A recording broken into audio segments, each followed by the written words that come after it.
Welcome to the Sleeping Barber podcast. Oh, on this cold and what I was going to say, like it was a cold, rainy day. September 10th, as we recorded this Barber's Brief.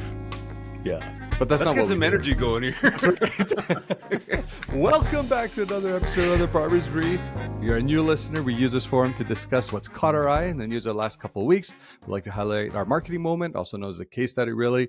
We get through our ad of the week and also highlight what's coming up next on our podcast. Mark, good morning. How are you, buddy? Good morning, V. I'm good. I'm really good. I'm excited to get into this today. It is a little gloomy, I gotta admit. So yeah, I know. When I look outside the window, it's well, like especially because it's like the first like cold, rainy day after a really hot summer.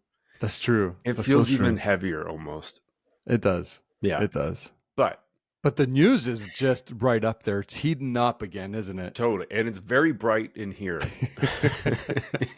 It's warm. I got my space heater going. It's perfect. It's fantastic. That's perfect. Okay. What do you have? I got you're one. Up first. Yeah. So, quick note about this one. Okay. Paul Worthington, a guy that I ran into, I don't know, last year. He's got an amazing blog. I stumbled across this article because he's just had a diagnosis on a biopsy on his face, and so as just a way of saying, his latest blog post was, "If you have any lumps, get them checked." I had another friend that had a cancer thing. It ended up not being, well, it was cancer, but he ended up getting cut out and all that. But all of that to say, like, I think it's a good idea. If you've got any lumps, go get them checked out.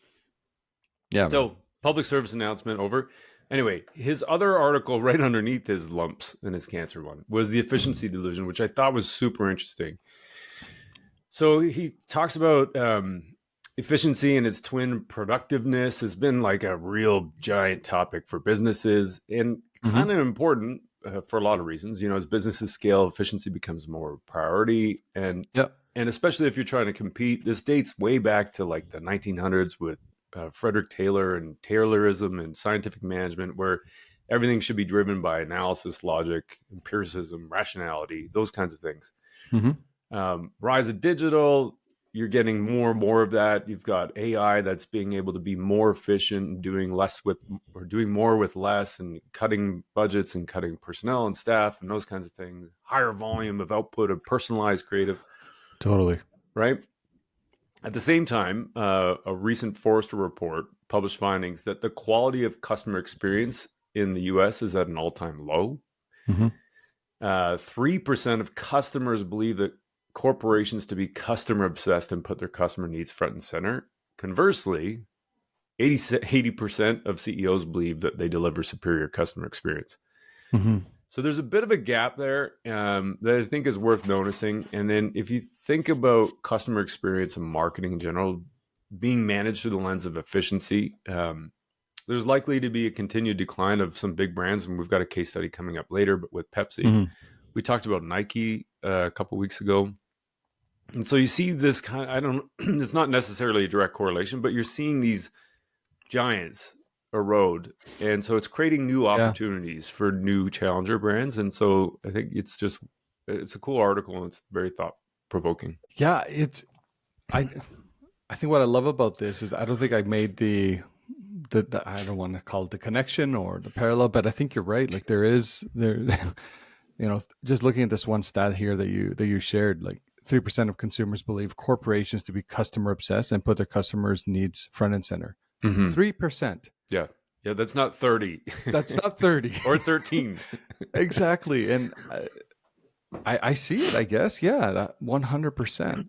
And again, I don't know if it's just a byproduct of the environment that everyone's currently operating in that's kind of forced them to be a little bit more narrow-minded, short-sighted, whatever the case may be. But you can't have 3% of consumers believing that a brand is obsessed with your well-being and your well-being or whatever it is. That's way too low. Yeah. Anyway, what do you got, V? Well, we're recording this on September 10th. On the 9th, however, we had Apple release or had its big like consumer. Oh yeah, I forgot about that yesterday. What is it called? They call it something. I think it Their was called big like the launch glowing platform or whatever. Yeah, and I think it was like, so anyways, they announced iOS 8. They didn't announce it. They basically revealed iOS 18. Okay. For those that are beta testers, I've been actually testing the new one myself ever since like beta releases came out. Some really cool stuff. But I wanted to kind of talk about a couple different features that and then kind of like the effects on marketing a little bit. So the first one, so we know that iOS 18 comes with a slew of new AI features. However, there is going to be, especially on their mail app, there is going to be some downstream effects on email marketing. So why don't you just kind of highlight a few of them? So first, they introduced a new advanced AI feature for their AI-driven inbox management, prioritize relevant emails, requiring marketers then to focus on personalized and timely content. And I don't know if you saw any of the videos. It was really interesting, but it actually does these small summaries of an email as well. So then you know exactly what it is. So I thought that was really interesting. Too long didn't read kind of thing. Exactly. Oh wow. Exactly. So like, hey, do I need to read this email? Do I not? Or do I just delete it? It's really interesting. That's cool. There's new, essentially from a personalization perspective, it's actually reaching its new heights with iOS 18. So there's automated hyper-personal recommendations, improved engagement, and customer loyalty. So based on this, it's making its own recommendations on what is a priority, what isn't a priority. So that, again, when I go back to, subject line marketing, if you will, it still becomes really important. And how do you make sure you can kind of ensure that you are moving up in those rates and those personalized recommendations from iOS. Marketers also need to shift their focus from open rates to metrics like clicks and conversions for better campaign evaluation. So I don't know if you've known this about Apple, but they've also introduced you can ask apps not to track, and basically they're not passing back a lot of the information from their email platforms to advertisers and anything. So you really don't know how many people are opening up emails in iOS platforms, etc. So just trying to essentially move and find a different way of thinking and measuring the effectiveness. Does that mean to say, like, if you're using, let's say, MailChimp, that's become popular one, and you've got an open rate of whatever it is, say 30%, it might be underreporting because it's not showing you what Apple's open rates are? Exactly. Yeah, exactly. You will have no device information, any information from Apple devices or iOS devices on what those open rates look like. So it's interesting. I think at the end of it, just use those metrics that you do have, again, more directionally. It always used to be an absolute thing for everybody. Now it's just directionally. So we're seeing roughly 30% open rates or whatever, or click-through rates or things like that. Yeah. I've seen some campaigns where they try to target specific devices and try to collect some information like, iPhone user, you click here just to try to see what exactly what they're, so they can calibrate probably. Exactly. As a proxy at the very least. Yeah. Interesting. The next thing I just wanted to quickly highlight is Apple's visual intelligence. Which is really, really interesting. The way they've kind of come in and opened up essentially to partners, because they're using OpenAI and Google to help really bring this live, which is something unlike Apple. Like in the past, they're Apple usually would just, like a walled we're going to build it ourselves. That's not the case. So the integration of visual search capabilities on iPhones is utilizing the phone, the camera for visual searches akin to Google Lens. I know you're an Android user, and you've probably used Google Lens. It's essentially replicating that idea. It's the same idea there.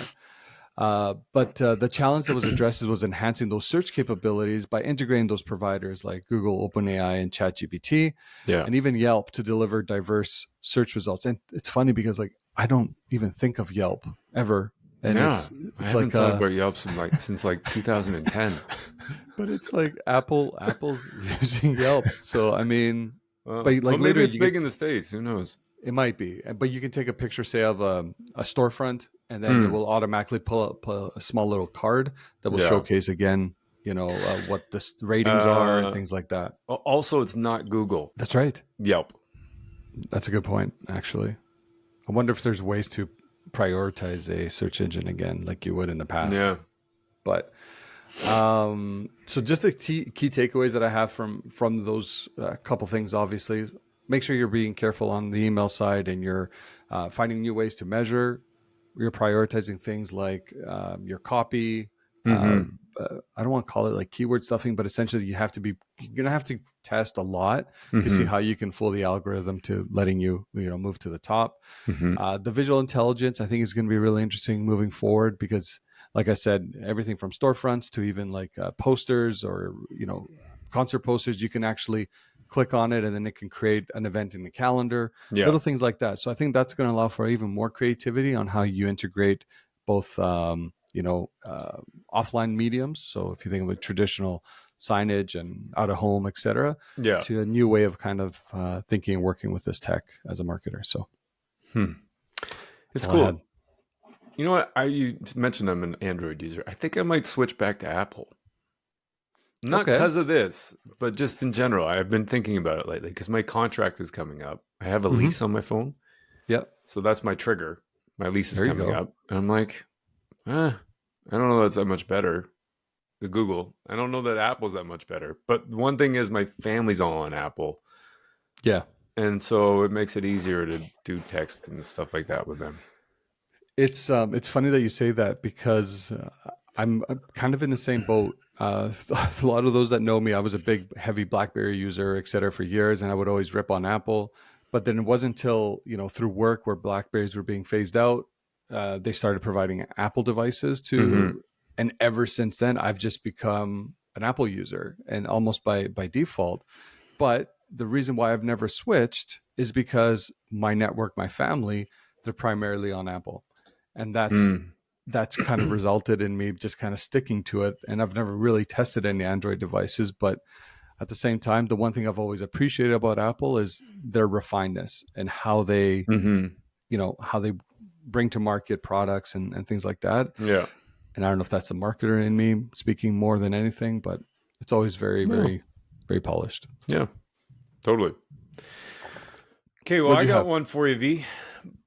Brand has never been more important in B2B marketing.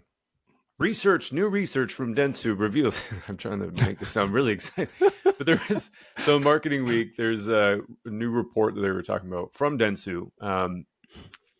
And like a lot of this is kind of like, I think, well, duh, but Yeah.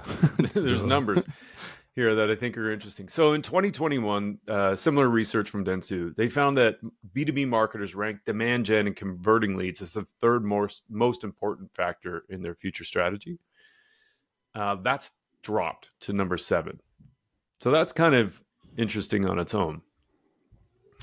This new report shows a couple of emerging gaps that are happening. So in terms of distinctiveness, 71%, so almost 3/4 of B2B marketers think they're amazing at communicating distinct brand positioning or a strong, unique selling proposition, USP.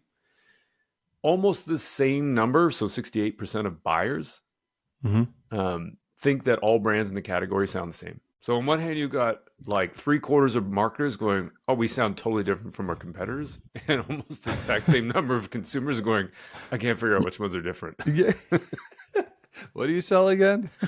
Yeah.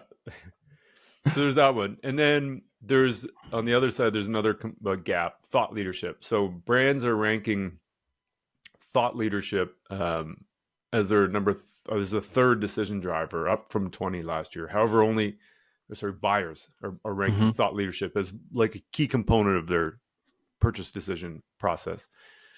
So it's number 3, up from 20 last year, which kind of makes me suspicious that the way that they were doing this report, but let's just take it at face value for now. However, only 1/4 of B2B brands are rated highly for their thought leadership.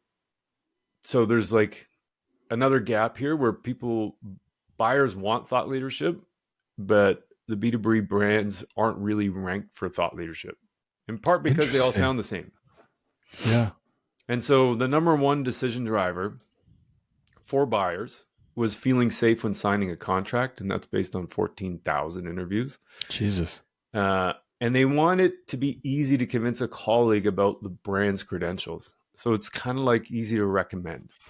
Interesting. And easy to recommend means that in part that your colleagues have heard about it.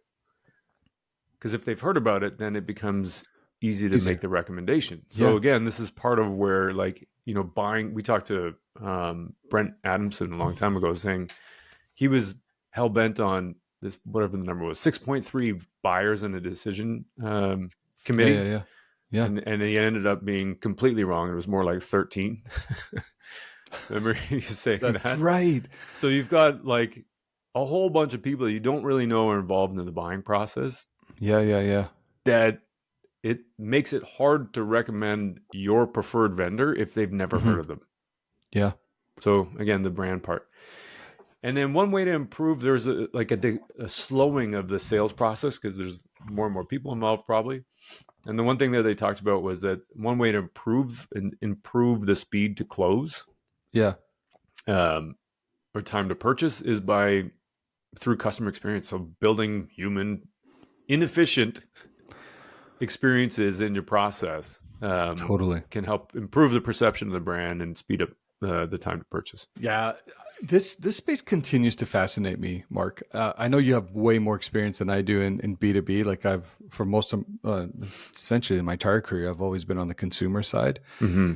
And just seeing the evolution of the space, just seeing how, these brands are thinking about going to market, how they're trying to engage with consumers. It's a complete departure than what it used to be, even like, Totally. 5 or 10 years ago, right?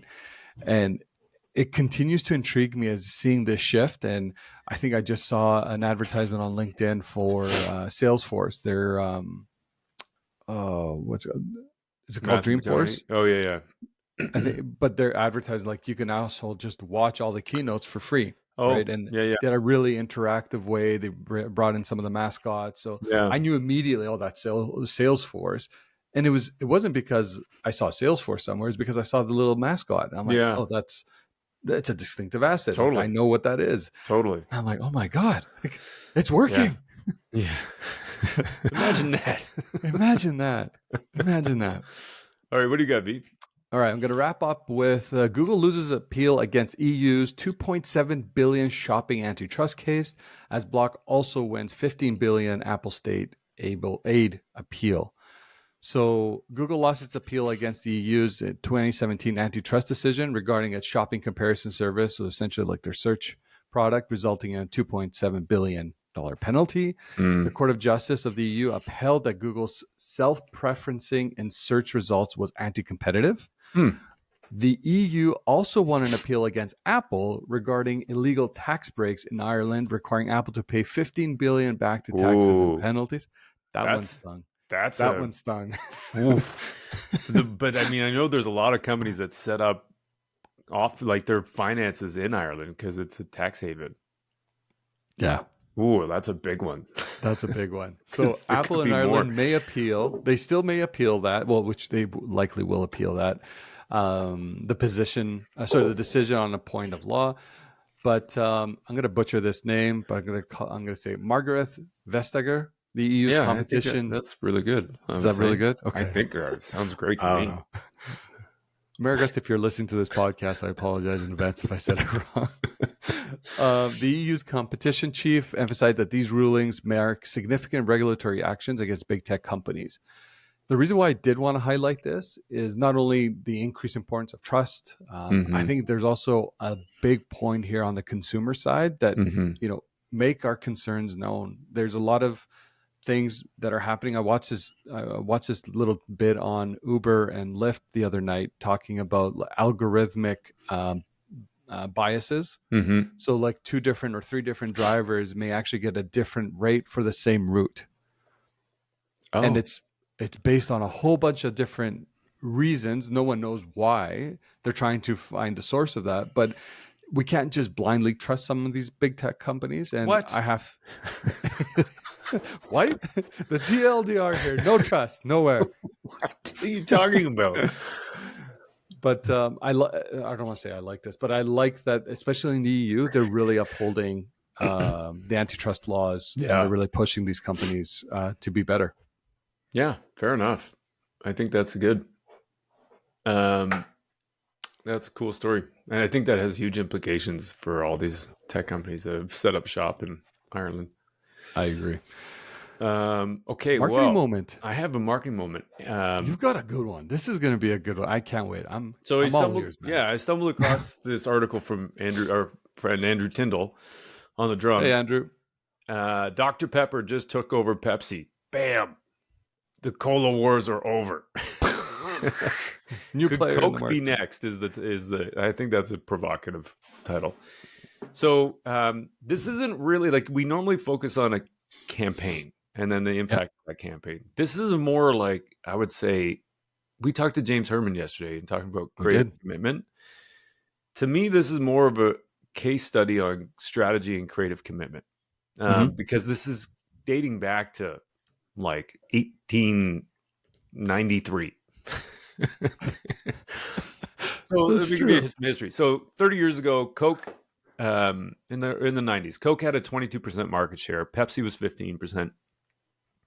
Dr. Pepper had a 5% market share. By the end of last year, 2023, Dr. Pepper and Pepsi were tied at 8.3% market share. And then just this past spring or early summer, Dr. Pepper overtook Pepsi in market share. And so, okay, what happened? So there's this case study you can take out of it, or a lesson you can take out of it from branding and rebranding. So there's this evolution of logo. I'm going to share this on the screen, B, just so you can see it real quick. We're going rogue. So look at that. So you can see there's like an evolution of this logo between Coke and Pepsi. And here, like in 1906, Coke and Pepsi almost had the same logo. Or even actually in 1940s, it's very similar. Pepsi Cola, Coca-Cola, like the same squiggly lines, all that kind of stuff. That's crazy. I know. And then from there, it just diverges. Pepsi just makes, so if you call, like, originally it was, Coke was a different name, or Pepsi was a different name. When it first came out, it was like Bart's Drink or something like that. So they changed it to Pepsi Cola. So that was one major brand change. And then I would say around 1950, there's another major brand change. Then 1973.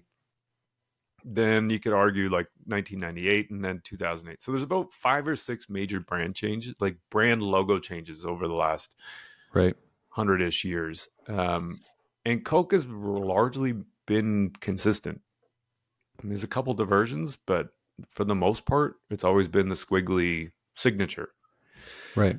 So that's kind of like an interesting thing, because we often talk about, to me, is interesting because we often talk about rebranding and how that can be damaging. I think it plays a role in this, so that Dr. Pepper's success is in part Coca-Cola's failure and Dr. Pepper's success, right? So I think the constant changing of the logo has some kind of impact. I don't know exactly how to measure that, but there is some kind of thing. Conversely, Dr. Pepper launched in 1885, around the same time that Coke and Pepsi did. And they stuck to their guns with naming and flavor. So in the 60s, Dr. Pepper was labeled by the FDA as a pepper soda, not a cola soda. Yeah. And so it was officially not considered a competitor of other colas. At that time, the CEO of Dr. Pepper used that labeling to ask the Coke CEO if he could rent space in their bottling plant and then join its national distribution network, because it wasn't a threat. This is a totally different company. Like, Coke doesn't own Dr. Pepper. And they said yes. So that, like, strategically, I'm like, who lets them do that? Like, it's pretty remarkable. So then in the 70s, you got the Cola Wars, the Pepsi Cola, the Pepsi blind taste test. And every time that Pepsi is doing that, they're advertising Coke. Meanwhile, Coke is just continuing to be Coke and doing all the things that they're doing. Just doing its own thing, yeah. Yeah, and then, a couple of years ago, there was during the tail end of the Black Lives Matter movement, Pepsi had this terrible gaffe, where they had Kendall Jenner and doing some kind of campaign. Got really bad feedback. So they just kind of had like constant changing, somewhat missteps along the way. Not somewhat missteps, a lot of missteps along the way. And so, 2023, Beverage Digest reported that there's a pretty significant market shift. I mean, they've been reporting this over time, but bottled water was on the rise. Colas are shrinking. People are looking for more interesting brands and flavors. Coca-Cola kind of stuck to the guns, but they also had under their wing Fanta, and so they benefited from that desire. Yeah. As did Dr. Pepper. Mm-hmm. Pepsi, on the other hand, doubles down on zero sugar and then Frito-Lay brand of snacks and that kind of stuff. And so they're seemingly missing, although they did do the bubbly thing. I think that was them. Yeah. So anyway, but Pepsi was like the bread and butter for a long time. Mm-hmm. So back to Dr. Pepper and what they've been doing right. So they didn't get sucked into the cola wars. The cola wars was, a lot of it was around joy, happiness, refreshing energy. You can remember Michael Jackson, that kind of stuff. Whereas Dr. Pepper stuck to their distinctive positioning. It's different pepper, high flavor. And then there's this thing where Andrew pulled out advertising spend. So there's two, over the last 5 years, let's call it, two major things that they've been doing really well. So when you look at US spend data, there's a massive, I'm going to share my screen again. Here we go. There's a massive, you can see their share of voice. There's percentage of spend. So they've been spending way over their market share. So that's right. Excess share of voice that we've talked about a lot. They've been consistently doing that. And so they've been reaping the benefits of like high share of voice, but then they also have been doing a lot of really high quality creative. And so the average star rating since 2017 for cola drinks is 2.5 out of 5. Mm-hmm.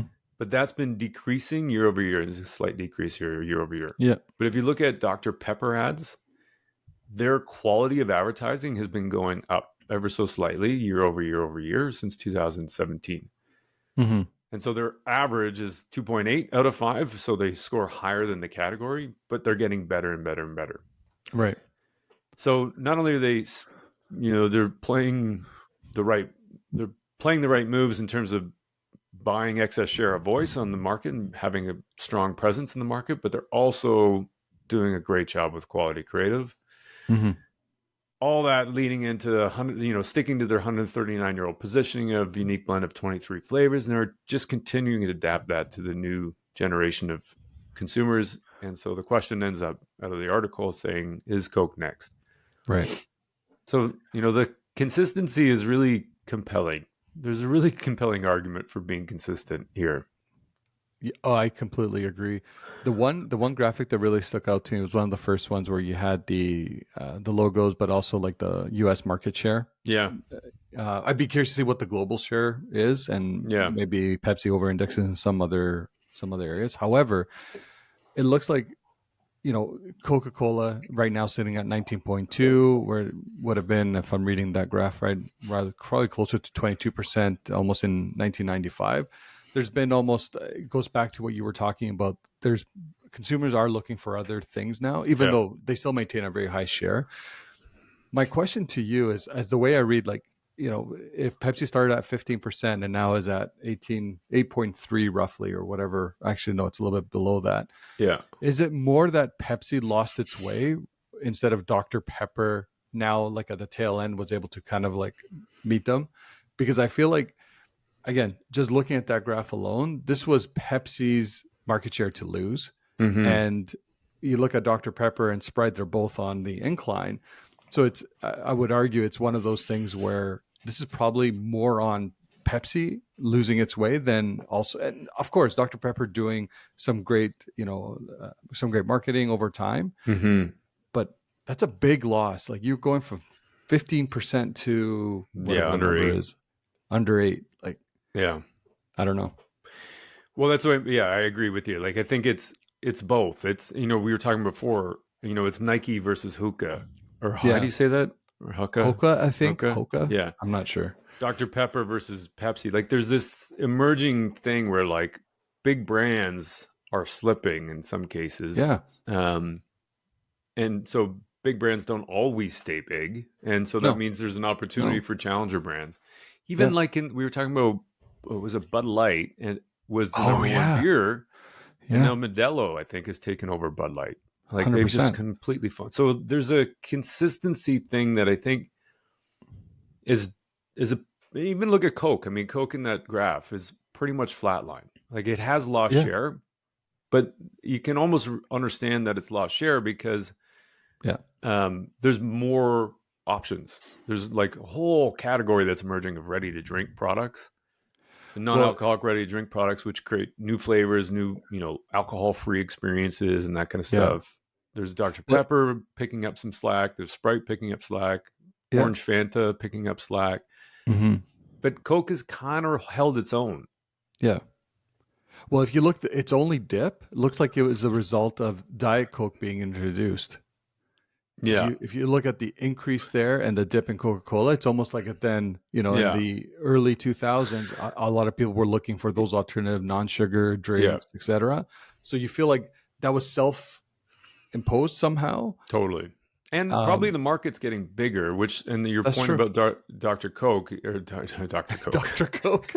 Diet Coke is probably like that there's a rise. So you're sharing the same customers. Yeah. Right. So that might. Totally. Yeah. What was it? There's no, you're loyal to a category, not a brand. Right. I think this is like the biggest tell-all right here. Loyal. Yeah. Yeah. Yeah. Yeah. This is a great one. It was interesting. Yeah. Anyway, out of the week, what do you got there? Out of the week, I got, you know what? The reason I pulled this one out, and I told you this in the preamble, it kind of reminded me of our time at SportCheck, to be honest with you. So the North Face just released their latest brand campaign called We Play Different. They're aiming to reconnect with its core audience across fashion and outdoor sports while appealing to a younger demographic unfamiliar with its heritage. Yeah. So if you watch the ad, the narrative and the execution really leans on we always have your back, utilizing storytelling and a visual spectacle or visual effects to bridge the North Face's legacy and extreme outdoor exploration with its contemporary status as a streetwear icon. Yeah. The second thing here, it's also, it has this like super zoom effect from the urban streets to mountain peaks, narrated by Alex Honnold. Campaign emphasizes unity and support in adventure. And again, I just feel like it does a great job reinforcing North Face enduring commitment, if you will, to adventure. And it's resonating with both longtime enthusiasts and new diverse audiences, as securing its position as a leader in outdoor and fashion markets. And by the way, Alex Honnold is world-renowned free climb guy, free climber. Exactly. Yeah. I actually follow him on Instagram. The guy's, it's insane. He's insane. Yeah. So anyways, I thought a little bit about the brand platform that we had back in the day, which was Your Better Starts Here. But I thought North Face really, really did well with this, with its execution. Yeah. Yeah. It's a cool, it's like one of those anthem ads to me that like get me fired up. I love it. Yeah. And by the way, the creative agency behind it was Be Real. Oh, cool. Well, great job, Be Real. Yeah, man. Way to be real. What do we got coming up next week? Well, you already said earlier in the episode that we just interviewed James Herman. Actually, we interviewed him yesterday, and we will be airing that next week. It was an incredible conversation. We covered a series of topics, everything from the importance of brand in startups. We also spent a little time on marketing effectiveness and kind of talked about the evolution of that. It's such a great episode. I know Mark and I, we loved every moment of it. I think we got to the end. We're like, okay, we have more questions. We're not done yet. Yeah. But if you recall, he did say a few times, repeated himself, that he'd be more than willing to come back on the show. And yeah, we were both very excited about that. We were really excited. Still not excited about that, but yeah. Yeah, it's a great conversation. Yeah. Looking forward to that one. Yeah. And with that, V, that just about wraps up our Barber's Brief for this week. Another beauty. I would say so. We started gloomy and we ended on a very high note. I felt like a lot of good energy. Wow, man, that's just how we do things around here. All right, buddy. Well, have a great day.